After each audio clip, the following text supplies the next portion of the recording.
To stay top of their game, elite badminton players constantly put their bodies under tremendous stress and load, be it in training or competition. The demands increase injury risks, and that could rob them of their dreams of attaining sporting glory. So at last year's BWF World Junior Championships, the BWF rolled out the Global Health Badminton Study, a project to investigate if certain risk factors are linked to a player's history of injury. It's an initiative from the BWF Sports Science and Medical Research Commission, and the aim is to understand more about badminton players, the profile of a badminton player, and also about their injury history. With the information that we are collecting here, what we aim to do is to build up strategies and initiatives to try to prevent, when possible, injuries in badminton. Conducted over the course of the two-week tournament, members from the BWF research team were in Markham to collect the necessary data from participating players. The study is in two main parts. We have an online questionnaire where we ask players about their playing history, how many hours they played at different age groups, and whether they've had past injuries, and whether they have a current injury as well.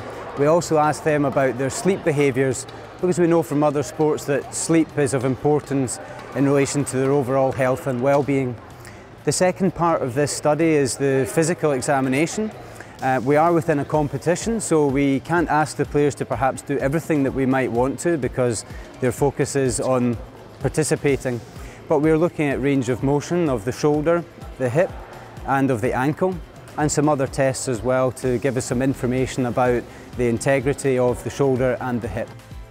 An elite badminton player can suffer from a catalogue of injuries, and this study hopes to highlight the prevalent ones and perhaps pick up some new information as well.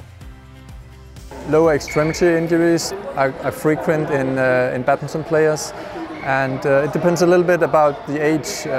This age group, we know that sprains and strains and distortions in the lower extremities are the most frequent injuries.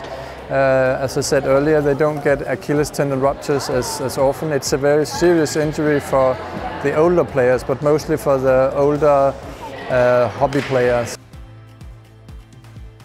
More than 200 players have volunteered for the study, and the team hopes the young participants will continue providing relevant information as they go further into their badminton careers. This will be key to the overall ambition of the project. What we would like to do is follow up with these players on a weekly basis to see if they do develop any further injuries. We can then correlate that with the tests and information we have now to better understand what might then lead to the development of an injury in the future. This in turn will hopefully inform injury prevention strategies that are based on good hard science and evidence. Personally, I'd hope that in the long run I can sort injuries quicker, just being able to find out what they are sooner than they are, but hopefully we can try to get better physio and outlook over all injuries.